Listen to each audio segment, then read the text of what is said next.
En este momento, en el país se discute tanto a nivel del Ejecutivo como el Poder Legislativo sobre los alcances de la detención preliminar. Pero en realidad el problema no solamente proviene de la detención preliminar, que ha sido objeto de abuso, de excesos por parte de los fiscales y algunos jueces, sino que el gran problema es también la investigación secreta. Acá en el Perú hay una legislación que se maneja lamentablemente desde el Ministerio del Interior y no se convoca, por ejemplo, al Colegio de Abogados, a juristas o asociaciones académicas para que permitan opinar sobre los alcances de determinada ley penal o procesal. La Sala Penal Nacional, en el caso Bogarín, en el caso de San Martín y en otros pronunciamientos, ha señalado que todos los actos de investigación producidos dentro de la investigación secreta son actos o nulos o que no tienen valor constitucional o la suficiente fuerza acreditativa para ser considerado como un elemento grave y fundado que sustente la prisión preventiva.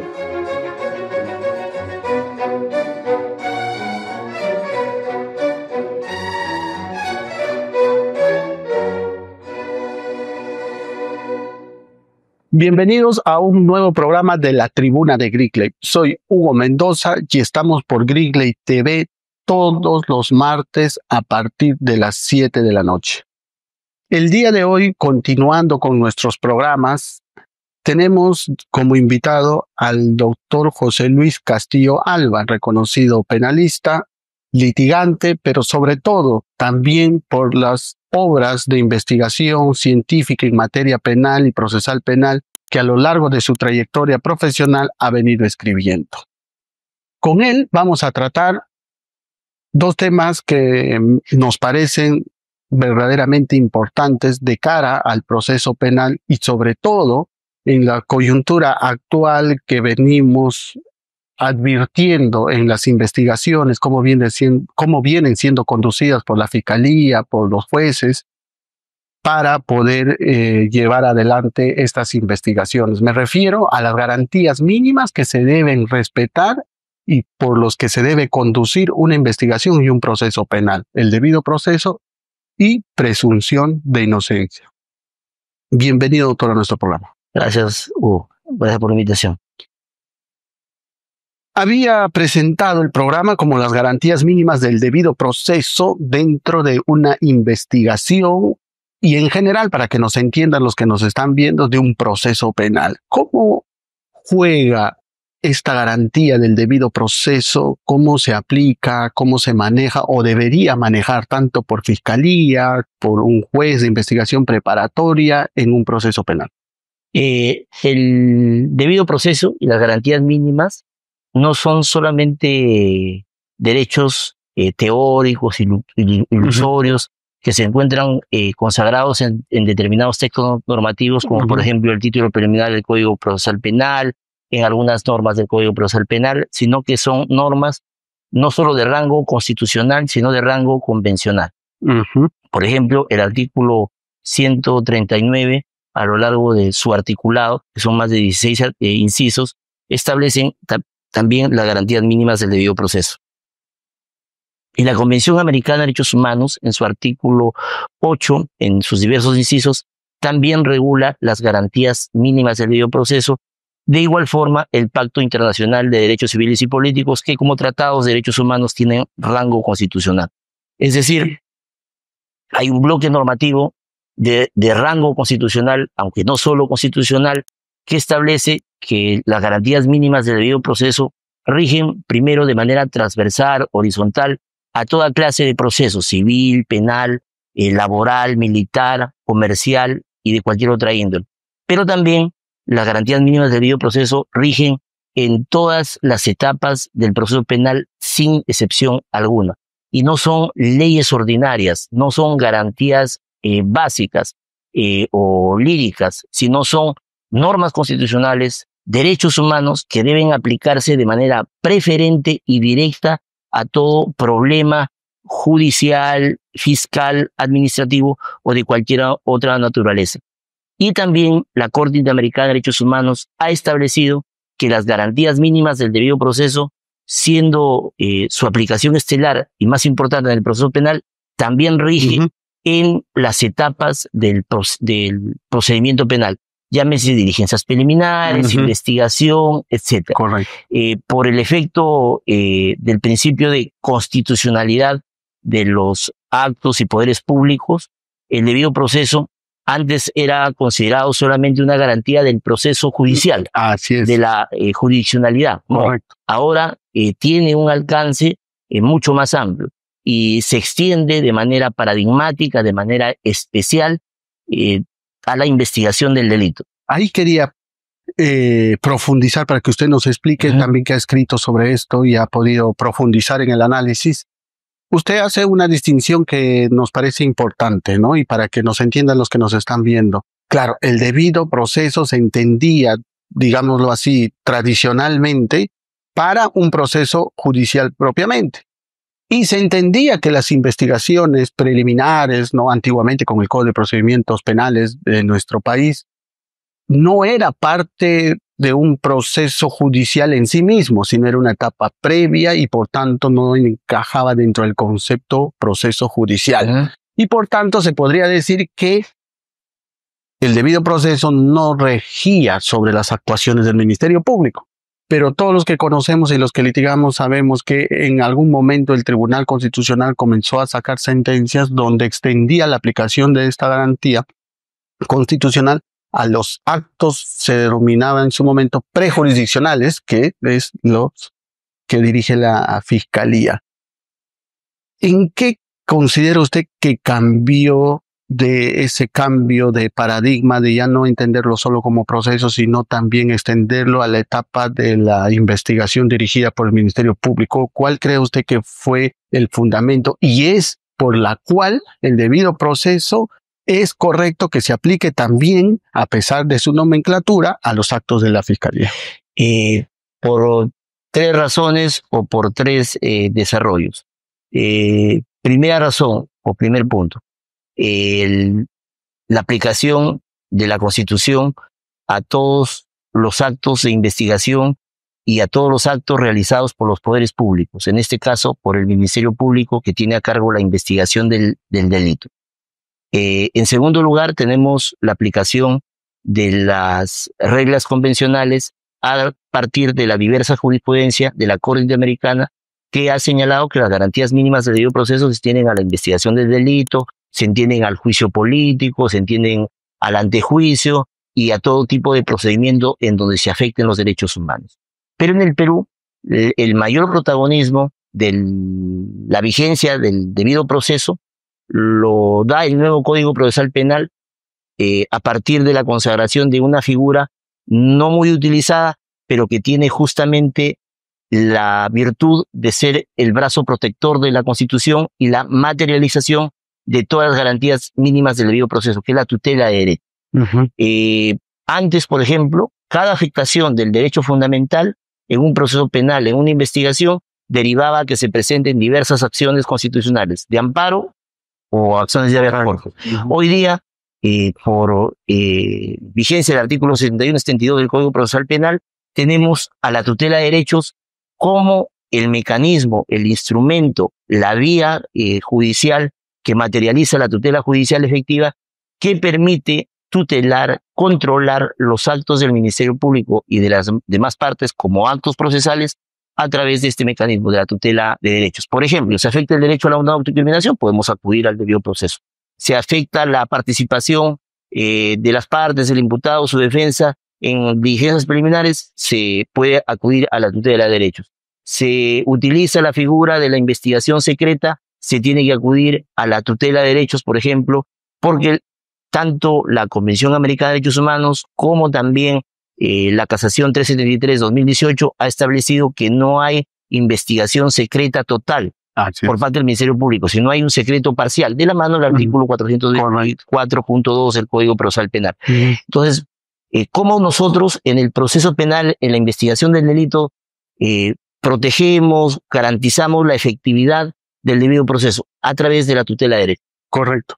Y usted toca algo como un ejemplo muy bueno para resaltar la importancia de la vigencia y sobre todo la aplicación del debido proceso en la etapa que la Fiscalía conduce una investigación, como la investigación secreta, ¿no? Porque creo que eso es una de las principales razones, esto es, que el debido proceso es correcto y tan importante que se apliquen las investigaciones dirigidas por la Fiscalía, porque se sabe, y nosotros sabemos en la práctica también, que muchas veces, por decirlo de alguna manera, la Fiscalía se excede en sus facultades de investigación y vulnera garantías constitucionales y derechos fundamentales de los investigados. Y como el debido proceso es una garantía, por decirlo de alguna manera, macro, que arropa diversos derechos fundamentales como defensa y otros más procedimientos establecidos por ley, entonces es correcto desde ese punto de vista que el debido proceso no sea ajeno a la Fiscalía, porque su fin constitucional es garantizar y optimizar la efectiva vigencia de las garantías y derechos. En ese sentido, el ejemplo es lo que usted dice, la investigación secreta. Ahí es donde el debido proceso entra a tallar y decir hasta el Ministerio Público, no puedes hacerlo total, es parcial por esto, por esto, por esto. Y en donde se afecta no una garantía del debido proceso, que es el principio de legalidad, el artículo 324.2, que prohíbe las investigaciones secretas totales, sino que se afecta y se hace tabla rasa del artículo 139 de la Constitución, del artículo 224 de la Constitución y en especial del artículo 8.1 y 2 de la Convención Americana de Derechos Humanos. Pero ¿qué supone una investigación secreta? Que a la persona le esconden no solamente la investigación, sino la imputación. No le informan, no le señalan que hay una investigación en curso y que debe necesariamente esa investigación respetar el derecho de defensa y el derecho a ser informado de la imputación. Por esta razón, la Sala Penal Nacional, a través del Acuerdo Plenario 6/2019, consagró que había y se reconoce un secreto de la investigación parcial, pero tenía obligatoriamente y debe hacerse valer la información de la imputación, que no se puede esconder y no se puede ocultar a la persona, informándole los cargos para que se pueda defender. Incluso la Sala Penal Nacional, en el caso Bogarín, en el caso de San Martín y en otros pronunciamientos, ha señalado que todos los actos de investigación producidos dentro de la investigación secreta son actos o nulos o que no tienen valor constitucional o la suficiente fuerza acreditativa para ser considerado como un elemento grave y fundado que sustente la prisión preventiva. Yo creo, y mira Hugo, ¿no? En este momento en el país se discute tanto a nivel del Ejecutivo como el Poder Legislativo sobre los alcances de la detención preliminar. Pero en realidad el problema no solamente proviene de la detención preliminar, que ha sido objeto de abuso, de excesos por parte de los fiscales y algunos jueces, sino que el gran problema es también la investigación secreta, porque cuando se dictan normalmente y como regla general las detenciones preliminares, a partir de investigaciones secretas. El problema es que si la Constitución, si el Código Procesal Penal en el artículo 324.2 prohíbe las investigaciones secretas, queda claro que todos los actos que se realicen dentro de esa investigación secreta también están viciados de nulidad por aplicar el principio de legalidad y las garantías mínimas del debido proceso. Y este es un tema interesante porque el legislador debería no solo preocuparse para regular los alcances del artículo 271 del Código Procesal Penal, que regula justamente los alcances de la detención preliminar sin flagrancia, sino que también de la mano debería prohibir, por ejemplo, las investigaciones secretas con determinadas características, independientemente del delito, como también deberían prohibir que dentro de las investigaciones secretas se produzcan las detenciones preliminares. Este es un punto central y que lamentablemente no ha sido tomado en cuenta por el Ejecutivo cuando observó la propuesta del Congreso de modificar la detención preliminar. Yo estoy de acuerdo en que se reforme la detención preliminar y se debe limitar a determinados delitos graves, específicos, que cumpliendo con los alcances del principio de proporcionalidad puedan justificar una detención con alguna sorpresa, pero lo que se debe erradicar es en el país, por ser inconstitucionales e ilegales, las detenciones preliminares, cualquiera sea su sentido, como consecuencia de investigaciones secretas. Correcto. A propósito de la investigación secreta que usted menciona y todo lo que ha señalado, hay mucho por conversar, pero sobre todo investigación secreta. ¿Por qué se debe proscribir? Usted me dirá si sí o no. Porque, y no solamente es para que la gente también entienda, no es porque se quiera proteger a las personas, a los poderosos, a los grandes políticos, ¿no? Que incurren en actos de corrupción, no. Sino esto aplica lamentablemente, sería pues no siquiera que se pueda discriminar a personas. Esto es grave porque es para todo ciudadano. Y la pregunta es, estas investigaciones secretas, así como la describe, que efectivamente existe, podríamos decir que vivimos, y además no deberíamos, pero pareciera que viviéramos en un estado de policía. En un estado policial, claro, la reforma penal que concede la dirección de la investigación material a la policía es una norma, a mi criterio, y lo digo de manera tajante, inconstitucional. ¿Por qué? Porque según el artículo 159 de la Constitución, el director, el señor, para utilizar la doctrina alemana, o quien controla la investigación, el dominus, es el Ministerio Público, y la policía es un órgano técnico auxiliar. El problema, mi querido Hugo, es que acá en el Perú hay una legislación que se maneja lamentablemente desde el Ministerio del Interior y no se convoca, por ejemplo, al Colegio de Abogados, a juristas o asociaciones académicas para que permitan opinar sobre los alcances de determinada ley penal o procesal. Por ejemplo, el tema de la necesaria reforma de la detención preliminar debería también llevar a una reforma que estandarice los planteamientos últimos sobre prisión preventiva que tiene la Corte Interamericana de Derechos Humanos, el Tribunal Constitucional, como también la Corte Suprema.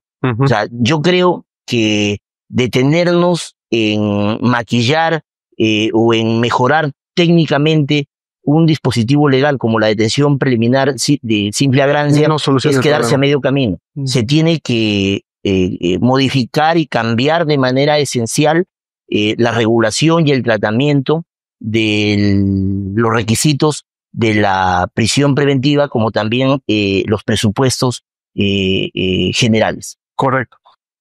También otro punto que quería resaltar era sobre la detención preliminar, que es duramente criticada ahorita, y las observaciones que acaba de hacer el Ejecutivo. Y claro, como usted dice, se debe modificar y que resalto lo que dice, no. Se debe mantener la detención preliminar en casos de no flagrancia con decisión judicial solo para casos, podríamos decirlo, excepcionales, ¿no? Que realmente amerite, porque claro, todos los que conocemos todo lo que sostiene esa doctrina y esos presupuestos, lo que significa una detención preliminar, causas plausibles y posibilidad de fuga, sabemos en qué casos sí se pueden dar y sí puede ser realmente útil. Y la pregunta es, y yo creo que esta institución, cuando se reguló con toda esa ola de la reforma del proceso penal en nuestro país, cuando se puso, tenía ese sentido. O sea, eso fue el espíritu de colocarlo como estaba. Sino que el problema, venimos diciendo nosotros desde este frente, son las personas que la malutilizan y lamentablemente invita a que nuestro Congreso tenga que actuar para tratar de frenar ese abuso en la utilización de las herramientas como la detención preliminar. En concreto, son las personas, igual como la investigación secreta que menciona, se entendía el quien lo aplica de manera razonada, de manera ponderada, sin apasionamientos, sin persecuciones abusivas, sabe cómo debería y hasta qué punto interpretar la norma, porque toda norma, toda ley se interpreta, se pondera, pero aquí se viene mal utilizando, entonces ya el problema no es las normas, sino serían las personas. Y tienes toda la razón. O sea, cualquier persona que tenga una adecuada formación, no solamente penal o jurídica, sabe que el problema en los países, en el mundo, no solamente en el Perú, no son las leyes, sino las personas que las interpretan y las aplican. Pueden haber malas leyes en manos de buenos funcionarios fiscales y jueces en el campo penal. Y eso hace que las malas leyes se dosifiquen.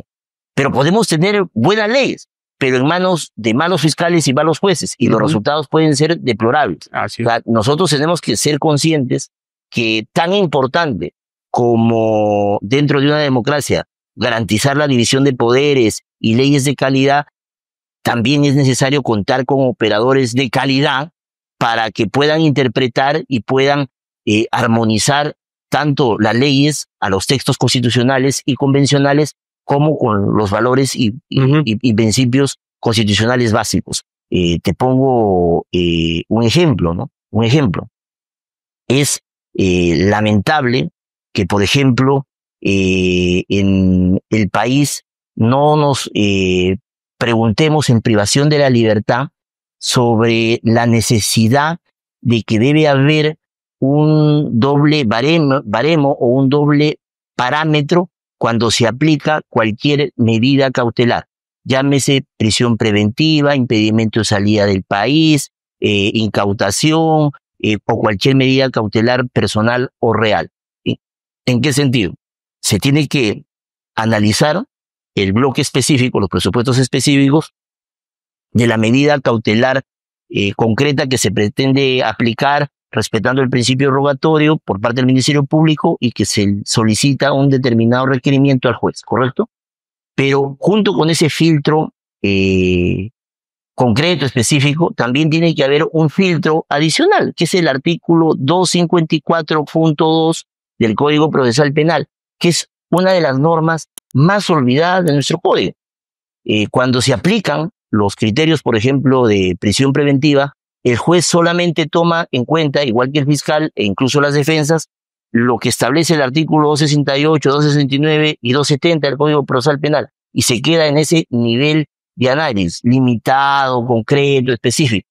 Pero nos olvidamos que a través de una interpretación sistemática, toda medida cautelar, personal o real, entre ellas la prisión preventiva, también debe cumplir con presupuestos generales, ya no específicos, que son, por ejemplo, que el auto se encuentre debidamente motivado, que se encuentre fijada la finalidad y propósito específico, como también el plazo.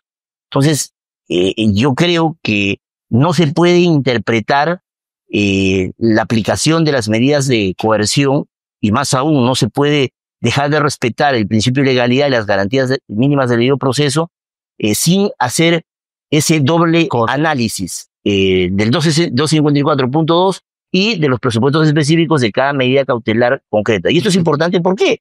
Porque si nosotros analizamos el artículo 254.2 del Código Procesal Penal, vamos a encontrar que tiene requisitos que no se encuentran en muchas medidas cautelares reales o personales. Y el requisito, por ejemplo, que es transversal y cuya ausencia debería llevar a la nulidad irremediable, porque así se trata de una nulidad específica, el artículo 254.2 es que no se encuentre el juicio de proporcionalidad.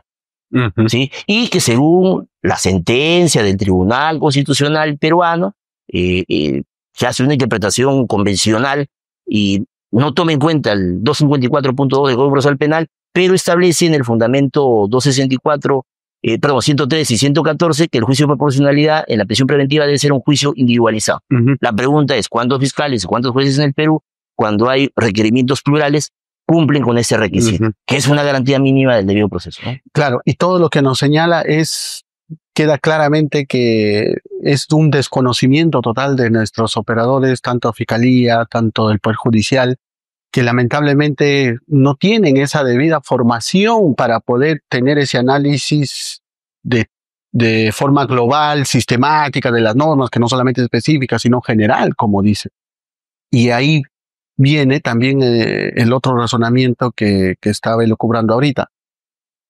Se puede pensar, y eso es lo que tratan de estigmatizar a la defensa, a los imputados, ¿no? Lamentablemente la Fiscalía, tenemos que ser críticos con ellos, porque cuando uno alega estas tutelas, como usted bien mencionó, que es una manera residual de poder reparar aquellas vulneraciones de derechos fundamentales y garantías, o cuando reclama estas cosas que no sea una investigación secreta absoluta que dirige la Fiscalía, nos tildan al abogado, al imputado de querer obstruir y todo, cuando en realidad, si se respetaran estas garantías mínimas, como el debido proceso desde un punto de vista externo, como usted señala, no solamente el fiscal está respetando esas garantías, sino está cuidando el propio caso de que en un futuro, si es que hay un verdadero caso penal que con todos los elementos para ir a juicio, pues no tenga falencias. Como usted bien dijo, cuando se hace una investigación absolutamente secreta, se produce todos los elementos de convicción y para pedir una detención preliminar,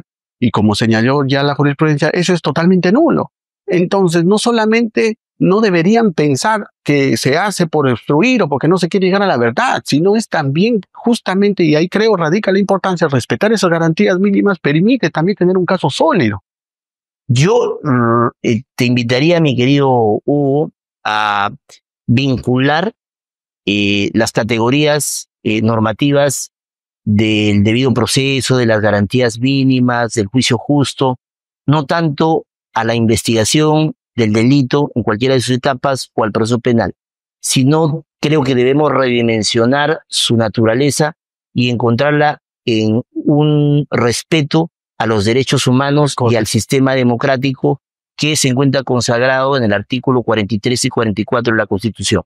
Cuando hablamos de derechos fundamentales, ya sean sustantivos o procesales, cuando hablamos de garantías mínimas del debido proceso, estamos hablando del carácter democrático y no autoritario de la investigación o del proceso penal. Y esto es importante, ¿por qué? Porque las garantías mínimas del debido proceso y los derechos fundamentales tienen un fundamento político e histórico. Porque, ¿qué busca?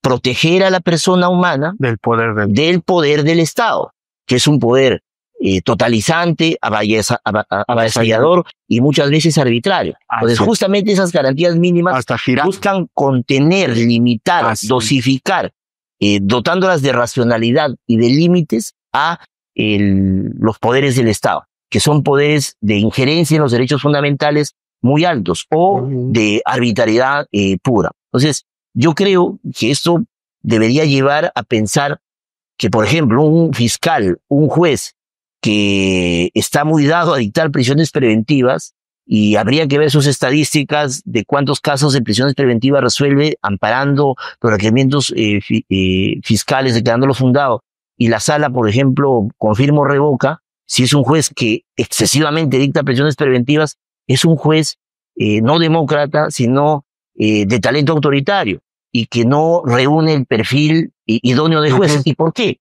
Porque justamente la base de la democracia constitucional es el respeto a los derechos fundamentales y a las garantías mínimas del debido proceso. O sea, no hay que ver únicamente el debido proceso desde un ángulo procesal, de un ángulo de litigio del abogadil o abogadil, sino también como un sustento constitucional y sobre todo de la dimensión democrática de la función jurisdiccional. Por ojo, no solamente hay tiranía, no solamente hay arbitrariedad cuando hay golpe de Estado, cuando hay un poder ejecutivo fuerte, intenso, avasallante, sino también hay tiranía, abuso, arbitrariedad cuando hay el ejercicio de la función jurisdiccional de manera tirana, abusiva. Entonces, creo que como la función jurisdiccional es una función dentro de la teoría de división de poderes del Estado constitucional, también puede haber abuso, tiranía y atropellos dentro del ejercicio de la función jurisdiccional. Y no es posible que toleremos esto en una democracia. Correcto.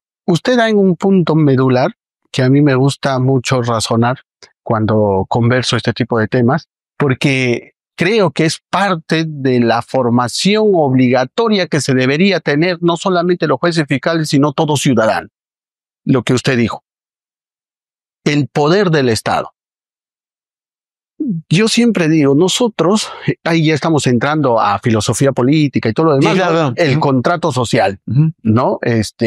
Partimos de un contrato social donde todas las personas hemos cedido parte de nuestra libertad para construir ese ente abstracto llamado Estado para que administre nuestros conflictos y hemos aceptado en darle parte de entregarle ese poder. Pero para que no sea, por decirlo en términos sencillos, un cheque en blanco, ¿cómo frenamos todo ese poder que estamos dando? Porque también tenemos que cuidar parte de nuestros intereses y nuestros derechos. Creemos ciertas garantías, ciertos principios, ciertos derechos. Ese es el papel que juegan esas garantías, estos principios, estos derechos de contención a ese poder para equilibrarlo y, como usted bien dijo, porque si no el Estado es un ente poderoso y el ciudadano es minúsculo y te aplasta como una mosca. Y todo esto, mi querido Hugo, tienes toda la razón, dentro de la garantía penal más importante y que explica y redimensiona los demás derechos y garantías del proceso penal, que es la presunción de inocencia. ¿Por qué? Exacto. Porque acá en la investigación del delito no hay buenos y malos. Los buenos no son los fiscales y los malos son los abogados que defienden a los presuntos sospechosos. Así nos ven, claro. No, acá en una democracia el proceso es un mecanismo de heterocomposición y de investigación democrática y racional, en donde lo que prima son las evidencias y los argumentos de carácter constitucional, probatorio y legal, sustantivo y procesal. Pero la persona sospechosa de la comisión de un delito es, por mandato constitucional, derivado de la dignidad de la persona humana, un no presunto culpable, sino un inocente. Y debe recibir el trato de un inocente. Yo quedo realmente conmovido, impactado, como los medios de comunicación, dado que los derechos fundamentales y los derechos humanos se aplican de manera transversales y también a entidades privadas, avasallan la presunción de inocencia. A una persona que le imputan la comisión de delito dice, él es autor del hecho. No, ni siquiera es sospechoso, se lo debe tratar como no culpable, Y la presunción de inocencia tiene una regla de tratamiento procesal que se dirige para jueces y fiscales y una regla de tratamiento extraprocesal que se dirige a los medios de comunicación, a los funcionarios públicos, etcétera, ministros, congresistas, generales de la policía, ministros del Interior, que no pueden tratar a las personas como culpables. Por ejemplo, ¿no? La Corte Interamericana de Derechos Humanos y el Tribunal Europeo de Derechos Humanos ha condenado por violación al principio de presunción de inocencia como regla de tratamiento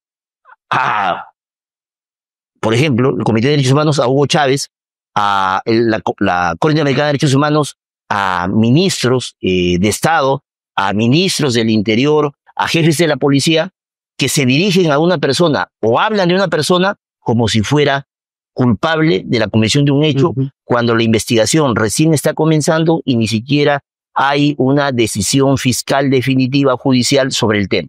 Entonces, acá hay una cuestión muy importante. En el derecho comparado, por ejemplo, existen prohibiciones en Francia en Inglaterra también, de presentar a una persona como culpable ante los medios. Así es. En Italia, por ejemplo, no se puede presentar a una persona engrilletada. No se puede presentar. No se puede presentar a una persona con sus nombres completos, sino simplemente con las iniciales de su nombre. Y se prohíbe publicar imágenes de esa persona. Pero acá en el Perú, lamentablemente, hay una violación sistemática, masiva, de la presunción de inocencia como regla de tratamiento extraprocesal, porque los medios de comunicación no tienen ninguna limitación, ningún control, externo ni externo, para referirse a una persona sospechosa de la comisión de delito como no culpable o como titular del derecho a la presunción de inocencia como regla de tratamiento. Y acá, por ejemplo, deberíamos obtener consecuencias del artículo 2 del título penal del Código Procesal Penal, que establece que no se puede presentar a una persona como culpable, es decir, en rueda. Pero también están prohibidas las declaraciones informales de culpabilidad. El señor ministro del Interior, un señor comandante de la policía, un comisario o un jefe de una unidad policial no puede referirse, aún en supuestos de flagrancia, a una persona como delincuente. Y menos llamarlo por su nombre, o menos presentarlo. ¿Sí? Y son temas interesantes. ¿Por qué? Porque no solamente se necesita que nosotros tengamos elecciones libres, sino que una democracia constitucional que va más allá de las elecciones cada 5 años para presidente y para, en este momento, senadores y diputados, dada la bicameralidad, también supone la vigencia de los derechos fundamentales. El respeto de los derechos. Claro, y ahí viene el efecto vertical y horizontal de los derechos fundamentales, que viene de la doctrina de la jurisprudencia alemana, que ha sido receptado por nuestro Código Procesal Penal, también por el Código Procesal Constitucional y por la jurisprudencia de nuestro Tribunal Constitucional. La eficacia vertical es para todos los órganos del Estado y la eficacia horizontal es para todas las personas, incluidas asociaciones o medios de comunicación. Correcto.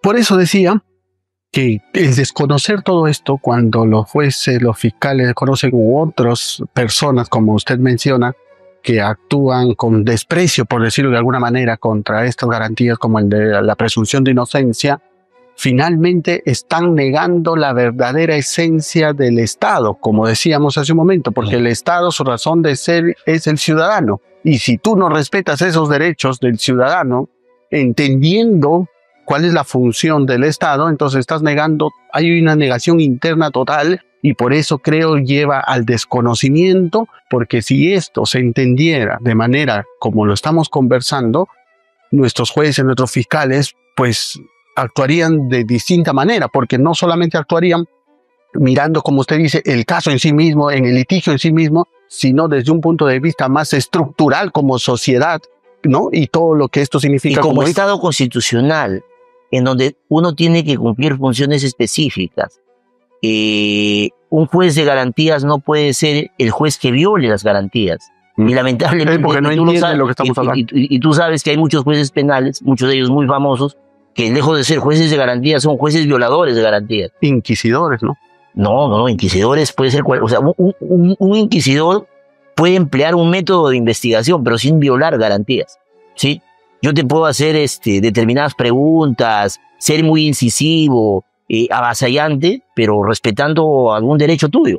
Pero los jueces, que son los encargados de proteger los derechos fundamentales y ser el primer escudo de protección de los derechos y de las garantías constitucionales, son los primeros que las violan.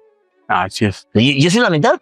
Y por eso el ciudadano prácticamente queda desprotegido, y esa esencia de esos derechos fundamentales que sirvieron para ser creadas, de frenar ese poder, finalmente no está funcionando. Claro, y acá hay un tema, por ejemplo, también preocupante, ¿no?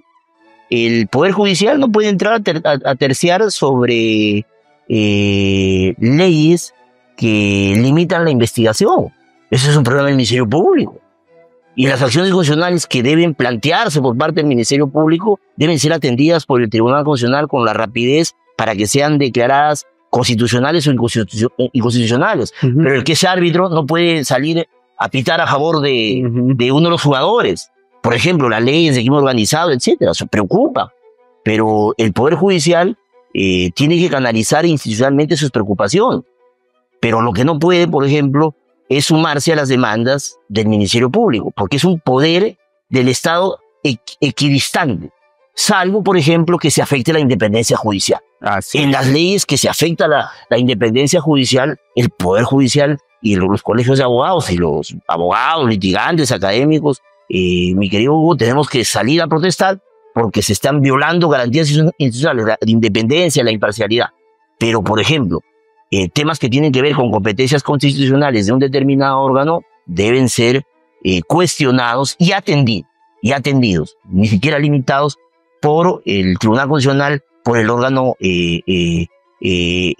afectado. Porque, claro, hay normas que perjudican la investigación del delito, pero ¿cuántas normas, mi querido Hugo, se han dado y que afectan la posición de los ciudadanos? También tendría que el Poder Judicial haber salido a reclamar, ¿no te parece? Claro. Y con mayor razón. Claro. Entonces, esto lo que menciona, sí, pues realmente preocupa porque, insisto en lo mismo, creo que se ha perdido del foco y de vista la verdadera esencia, lo que significa el Estado, lo que significa el Poder Judicial, porque si lo entendieran, no harían lo que está diciendo. Si lo entendieran, ¿cuál es su razón de ser?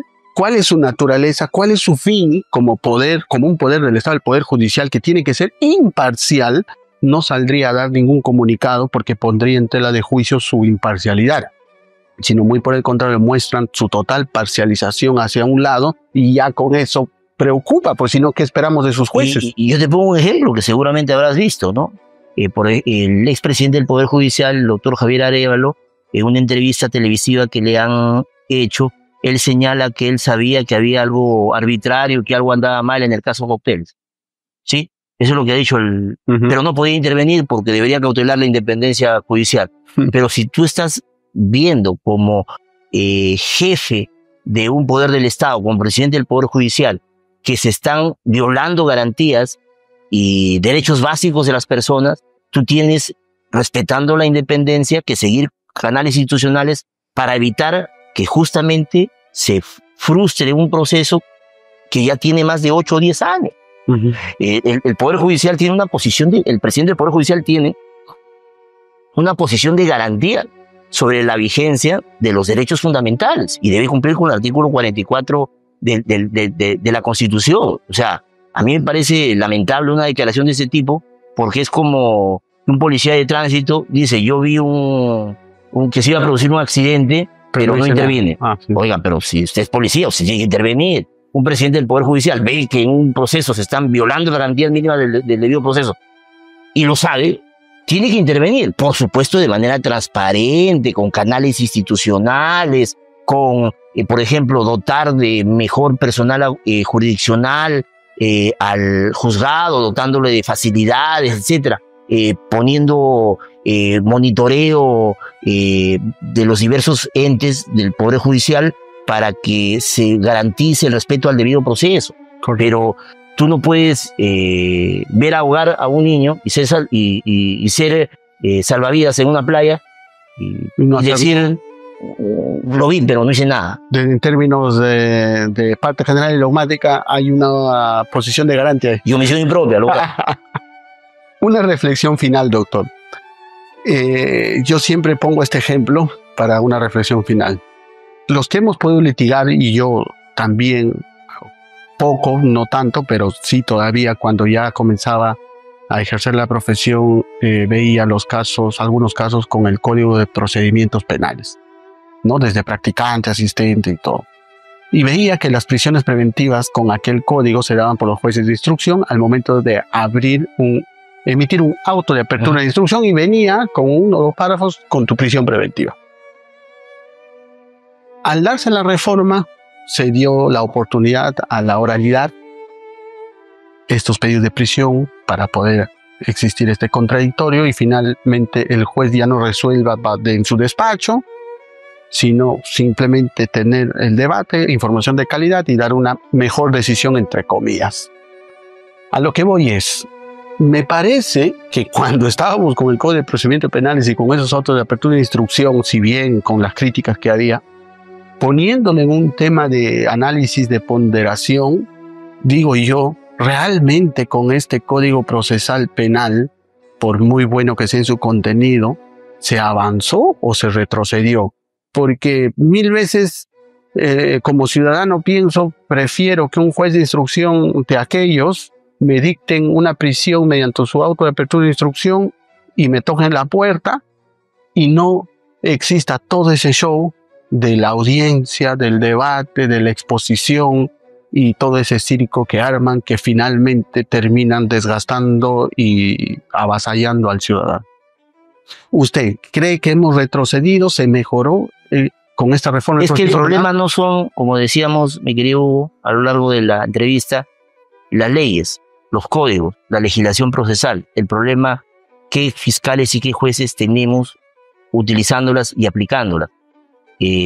Malas leyes en buenos jueces no son tan dañinas como buenas leyes en manos de malos jueces. Y acá el problema es que el sistema lo hacen personas. Los fiscales no son hologramas, los jueces menos. Y lamentablemente no hay un respeto a la Constitución, al modelo, al diseño, a los principios. Y creo que debe tener cuidado la Junta Nacional de Justicia, no solamente para seleccionar adecuadamente a los jueces y fiscales, sino también para ratificarlos en el cargo. Porque la justicia penal en el Perú se ha vuelto un circo. Se ha vuelto un circo. Y ¿sí? una herramienta política. No, y un circo romano de sangre, en donde los protagonistas El morbo, ¿no? son los jueces que lo permiten. Si ¿cuándo has visto una audiencia de prisión preventiva 2, 3 meses? Es inconcebible. En Estados Unidos una audiencia de prisión preventiva dura 5 minutos. En Chile hasta 4 horas más. 4 horas. Es más, en el Perú, sin ir muy lejos, este famoso caso del cómico Andrés Hurtado, ¿qué tiempo duró? 2 horas. Y nadie protestó, nadie se vio afectado en sus derechos fundamentales. O sea, imagínate la perversión. Al Chapo Guzmán, el narcotraficante más famoso y más peligroso del mundo. Estados Unidos lo condenó en un juicio público que duró 1 mes. ¿Cómo una prisión preventiva va a durar 3 meses? Y eso realmente aparece un juicio porque se comienzan a analizar documento por documento. Es peor que un juicio. Es peor que un juicio. ¿Y quiénes permiten esto? Los jueces. El garante. Los garantes. El juez de garantías, entre garante, comillas. O sea, yo creo que la Junta Nacional de Justicia tiene que poner freno, tiene que limitar y tiene que ser drástico con jueces y fiscales. Porque el Perú no es Roma y nos hemos convertido en un circo romano. Hay sangre, dolor, lágrimas. Sufrimiento de y claro, imagínate una audiencia de 23 horas, de 25 horas, lecturas de prisiones preventivas, interminables, 3 de la mañana. 3 días de lectura. 3 días, no, imagínate. No, o sea, no fracasa el sistema, no fracasa el modelo, no fracasan las leyes, fracasan los jueces que lo aplican y afectan al modelo y al sistema. Correcto. Muchas gracias, doctor, por haber estado en nuestro programa. A ti, mi querido Víctor. Gracias. Bueno, amigos, llegamos al final del programa. Esto es La Tribuna de Grigley y recuerden, estamos todos los martes a partir de las 7 de la noche. Hasta pronto. Listo, doctor. Gracias, mi querido Víctor. Se pasó. Free audio post production by alphonic.com.